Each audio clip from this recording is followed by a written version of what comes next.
Hola, en esta ocasión vamos a trabajar con estas hojas o este libro de valoración y rentabilidad de proyectos. En la clase de proyectos necesitamos algunos elementos que son las técnicas de evaluación. Eh, este video nos va a ayudar a eso para encontrar la viabilidad y reforzar algunos conceptos que vemos en métodos cuantitativos en finanzas o en las clases propias de Finanzas 1 y Finanzas 2. Pues partimos siempre de un estado de resultado y un estado de situación financiera. Y nuestro análisis pues va a empezar con el costo promedio ponderado de capital. Eh, lo que hacemos es recordar la fórmula, que lo que hacemos, sacamos una proporción del capital sobre el total de la deuda o una proporción de la deuda sobre la proporción total. Entonces vamos a ir a insertar y aquí donde dice símbolos vamos a insertar una ecuación y ahí se nos abre el espacio donde vamos a trabajar. Entonces empezamos a escribir y decíamos que el costo promedio de capital ponderado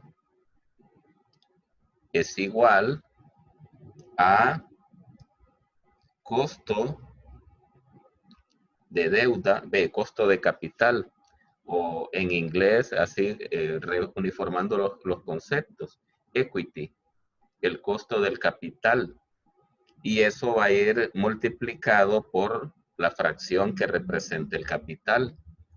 Entonces, y la fracción, pues necesitamos en la pestaña ecuación reflejar esa fracción, que aquí tenemos un desplegable.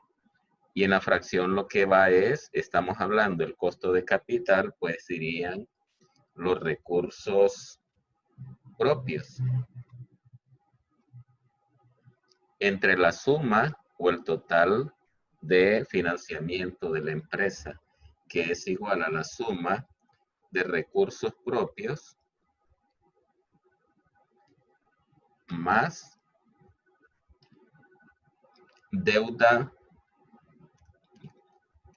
con bancos.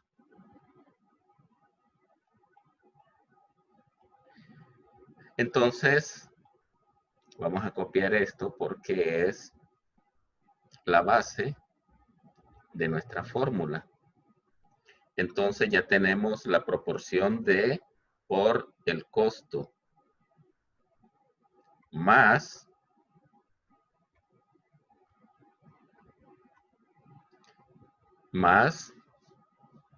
sería el costo de deuda multiplicado por 1 menos la tasa tributaria, multiplicado a la vez por la fracción. Y decíamos, vamos a ecuación y tenemos la fracción, que aquí tendríamos deuda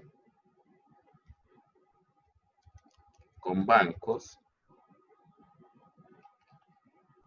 entre, bueno, está en la misma base, recursos propios más deudas con bancos. Y ya tendríamos pues la fórmula para calcular el costo promedio de capital. Vamos a formato de forma. Le podríamos poner relleno, algún color, algún efecto, una sombra.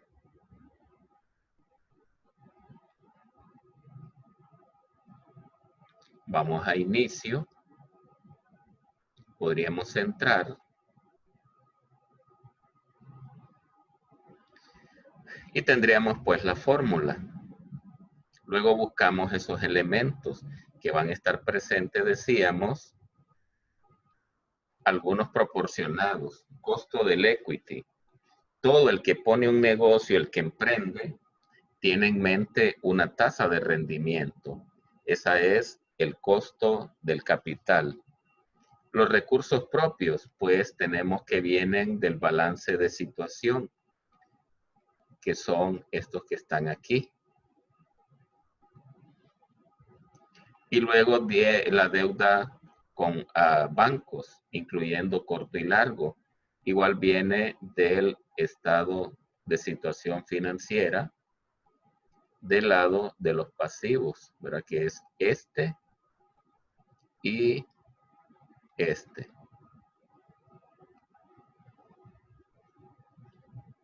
Y el costo de la deuda, pues, es la tasa de interés que le pagamos al banco.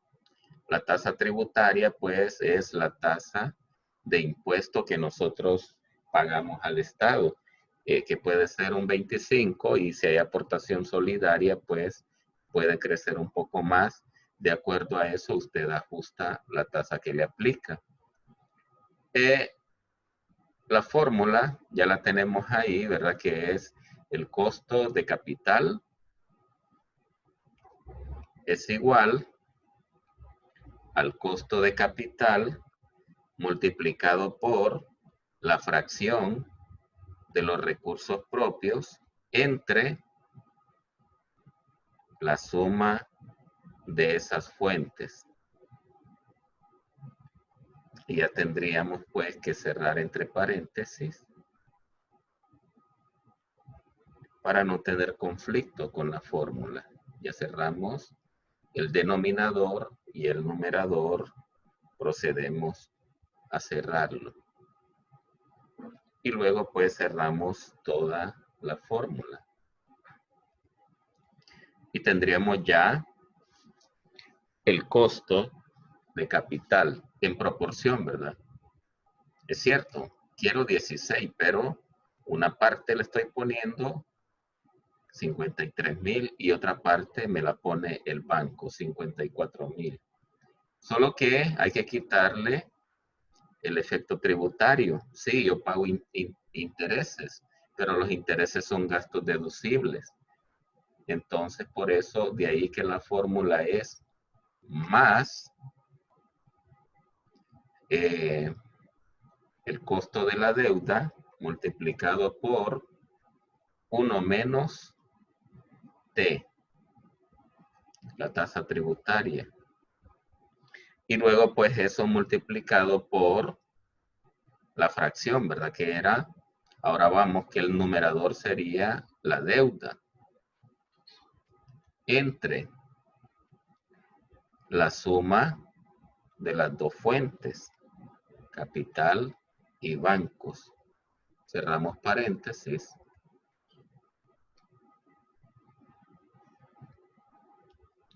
Para evitar problemas con la fórmula, ¿verdad? Entonces ahí nos falta todavía cerrar estos efectos, que esto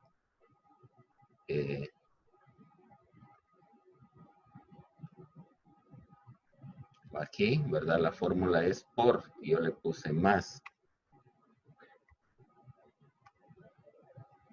Y ahí tenemos. Entonces, aunque yo quiero ganar 16, pero si fuera todo en mi capital, el 16 sería mío, pero una porción me obliga a ganar 9.73. Y el resto, pues, es financiado. Entre 9.73 y 12.04, pues es el costo del banco. Pero en promedio, esto es lo que a mí me cuesta sostener esa inversión o esa empresa. Esto me ayuda a mí para estimar a meterme en nuevos negocios. Si a mí me cuesta el dinero 12%, si hago nuevas inversiones tendrían que ser mayores al 12%, porque hay que considerar la inflación, la prima de riesgos y el margen por cualquier desviación.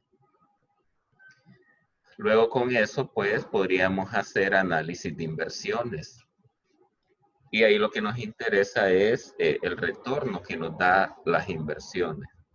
Suponga que a usted le ofrecen un proyecto en el cual puede invertir 50,000 y promete estos flujos para que el primer y segundo año pérdida, el tercer año un poco de ganancia y ya luego pues empiezan a salir flujos positivos. Si nosotros sumamos todos los flujos, estaríamos hablando de 64,000 e invierte 50,000, pero estamos hablando entre distintas fechas. Hay un retorno implícito entre ese desembolso y esos flujos positivos y negativos, que es el rendimiento que me genera.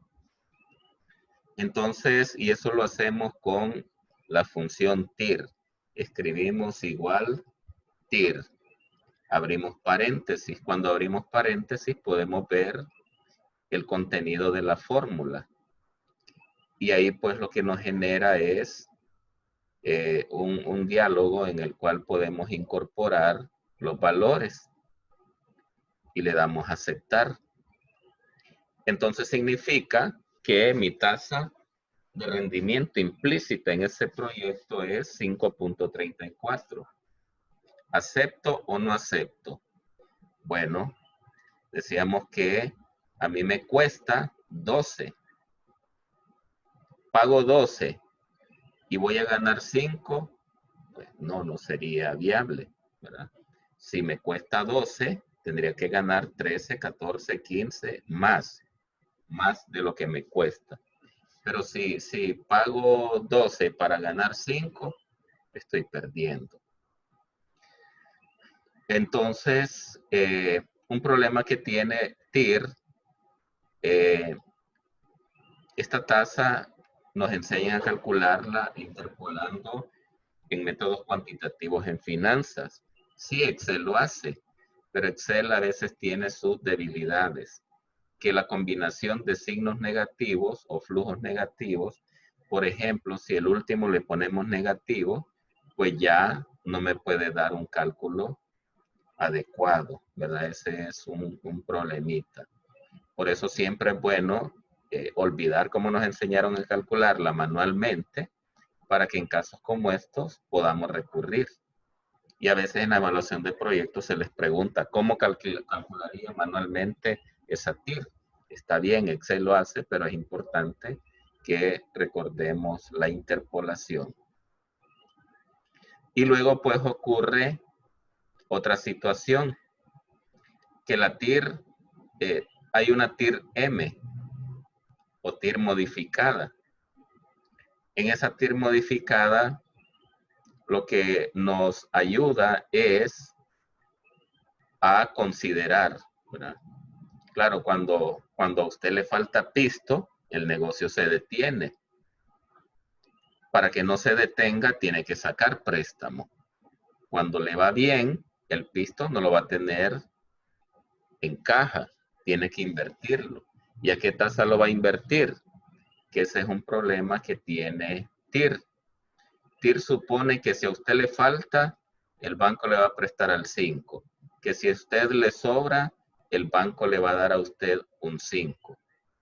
Ahí es otra debilidad que tiene TIR y por eso existe la TIR modificada.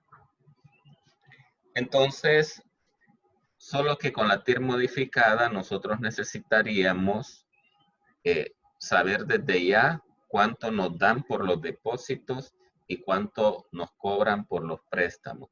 Que en este caso, cuando ahorramos, nos dan el 4. Cuando sacamos préstamos, nos aplican el 16. Entonces aplicamos igual TIR modificada. Abrimos paréntesis y vamos a f de x para ver qué nos pide la fórmula. Pues la fórmula dice que nos pide primero los valores. Los seleccionamos. Luego me pide la tasa de financiamiento. Cuando usted esté en rojo y ocupa pisto, el banco dice me cobra el 16. Cuando usted está bien y tiene excedentes, ahorra y el banco dice que nos da un 4%. Ya pues es distinto de tener 5.3 a 5.50, ¿verdad? Ya hay una diferencia en el cálculo. Y si probamos ahora que el último es negativo, TIR modificada no tiene problema, ¿verdad? Ahí lo que nos dice es que estaría perdiendo, pues. Porque al final usted solo desembolsa y por otro lado el negocio pierde, pues no, la rentabilidad es negativa, ¿verdad? Es un problema. Ahora vamos a ir a otro escenario, ¿verdad? Y decíamos que la TIR modificada conviene invertir al 5.50. Antes de contestarse, usted debería preguntarse, ¿cuánto me cuesta? Me cuesta 12. ¿Para ganar 5? No. Luego vamos a ver el valor actual neto. A veces uno puede decir con tasas, bueno, 5.3% a 5.5%. En decimales, muy poquito. Pero ¿cuánto es ese poquito? Para eso existe el valor actual neto, que el valor actual neto no nos habla en decimales o porcentajes, sino que nos da información en valores. Y seguimos con el mismo escenario, que podemos realizar esa inversión de 50,000 y nos va a generar esos flujos. Entonces, para eso existe la fórmula BNA, valor actual neto. Abrimos paréntesis y, bueno, vamos a abrir mejor f de x para ver los argumentos de lo que me pide. ¿Qué me pide? Pues me dice la tasa. ¿Qué tasa? Bueno, si usted no se metiera a ese negocio y abriera un depósito, le dieran 4%. Bien. Pero ¿qué valores va a generar o qué flujos va a generar esa inversión? Pues nos va a generar esos valores. Aceptar. Pues estamos hablando de 53,000. Esos 53,000 es, me estoy preguntando ahorita si yo deposito 50,000, ¿cuánto recibiría haciendo el cálculo hoy? Si yo deposito hoy, al valor de hoy, 53,000. La diferencia pues es el neto. Entonces estamos hablando de que vamos a tener más 53,000, que son el valor presente de lo que me va a generar, menos los 50,000 que voy a invertir, pues me ganaría 3,153. Allá hablábamos de tasa, aquí hablamos de valores. ¿Le convence esos 3,000? Si le convence, pues es viable. Si no le convence, pues en ese caso, no. ¿Verdad? Eso hablando en términos de fórmula, pero en la vida real hay que considerar otros elementos.